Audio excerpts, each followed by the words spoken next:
In the last video, we spent a lot of time coming up with some kind of theoretical knowledge about an ellipse. We defined a lot of vocabulary terms and derived this equation that relates together some of those vocabulary terms.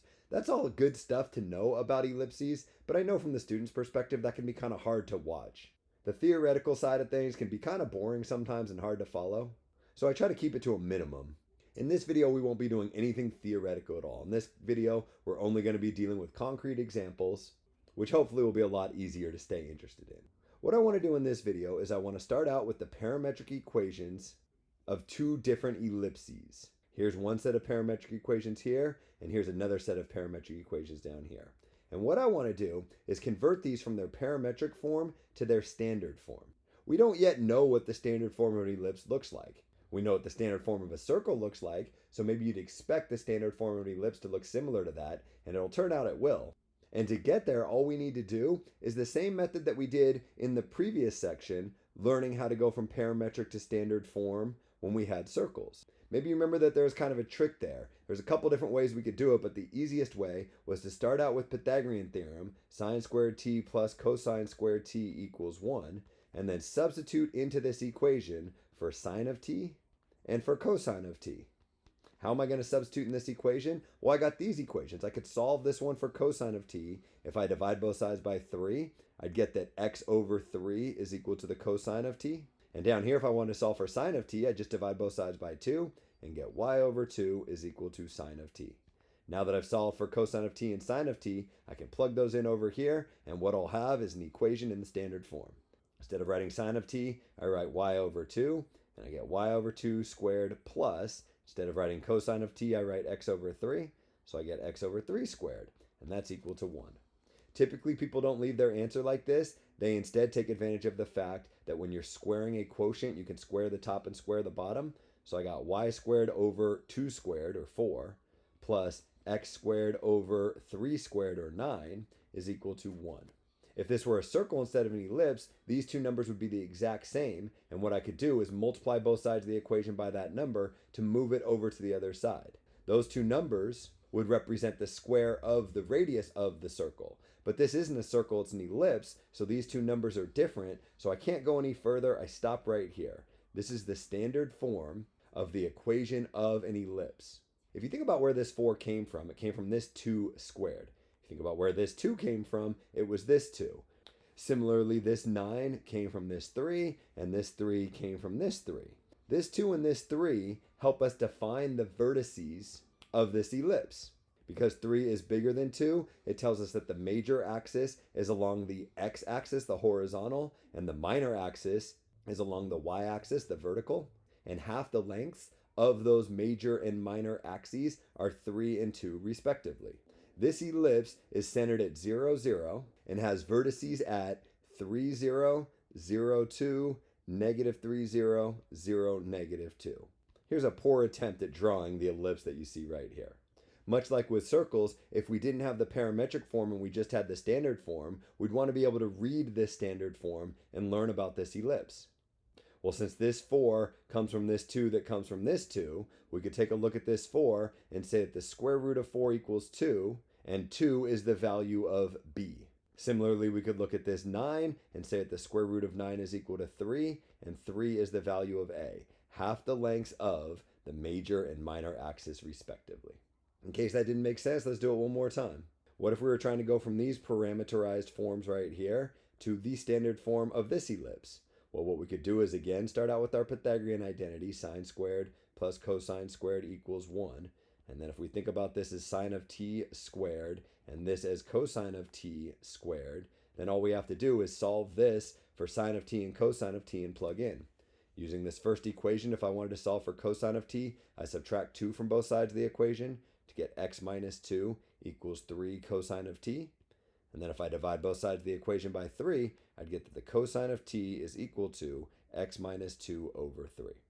Similar calculations on this second example will tell me that the sine of t is equal to y plus 1 over 2.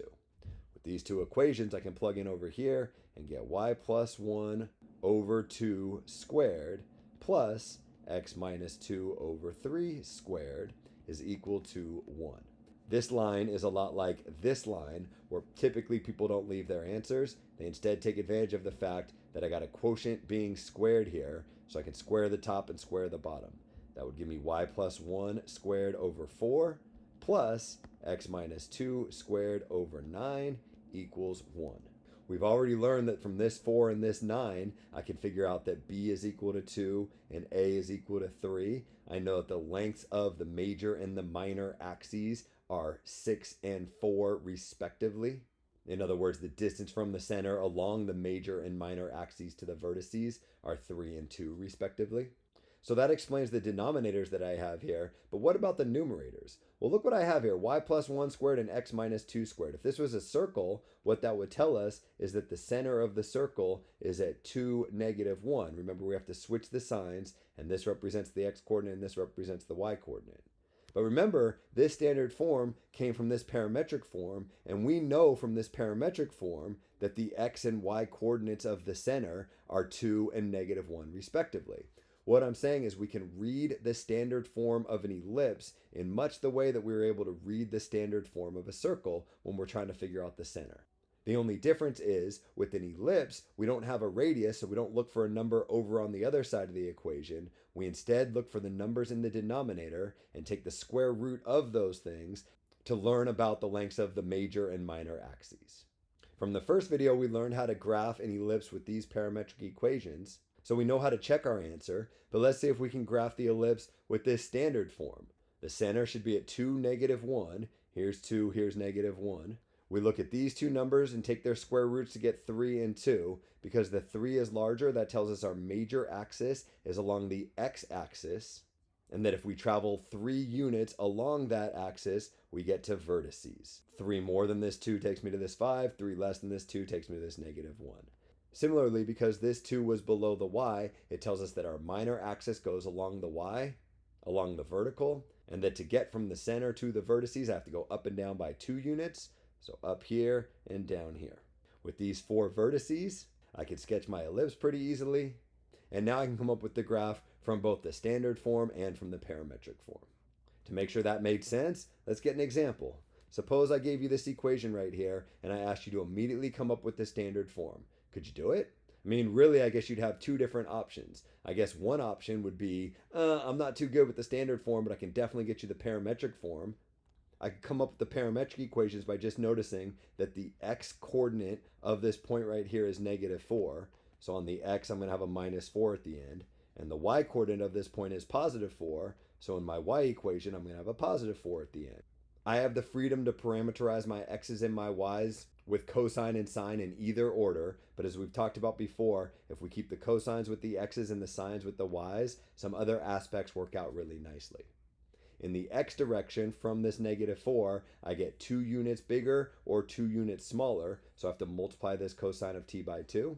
In the y direction from this positive 4, I get 3 units bigger or 3 units smaller, so I have to multiply this by 3. One option, if I really needed the standard form, would be to first get the parametric form and then convert that to the standard form. But if I really understand the standard form, the one we came up with up here, I don't even need to do that. What I could instead do is almost think about this like it's a circle. The x-coordinate of this center is negative 4, so I'm going to write x minus that negative 4 squared. The y-coordinate of the center is at positive 4, so I'm going to write y minus that positive 4 squared. If this were a circle, I'd just add these two together and set this equal to the radius. It's not a circle, it's an ellipse, so I add these two together, set it equal to 1, but then I have to divide each of these by some number. What number? They'll just be the squares of the distances that I have to travel along the horizontal and along the vertical to get from the center to the vertices. So the fact that this distance right here is 2 means that I want 2 squared down here. The fact that this distance right here is 3 means that I want 3 squared right here. The standard form of the equation of this ellipse is x plus 4 squared over 4 plus y minus 4 squared over 9 equals 1. If we really wanted to check this answer, what we could do is go from the standard form back to the parametric form. We know this should be the answer to the parametric form. Can we get there from just converting this equation to parametric? Bet we can. The trick for doing that is to recognize that x plus 4 squared over 4 is the same as x plus 4 over 2 if the whole thing is squared, and y minus 4 squared over 9 is the same as y minus 4 over 3 squared. That thing's equal to 1. However, taking advantage of the Pythagorean theorem, I know that sine squared plus cosine squared is also equal to 1.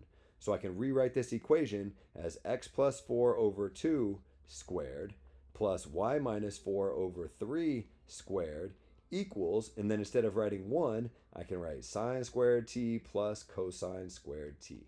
By writing the standard form this way, it's a little bit easier for me to parameterize, especially if you view sine squared t as sine of t squared and cosine squared t as cosine of t squared. What I have on each side of the equation is something squared plus something squared.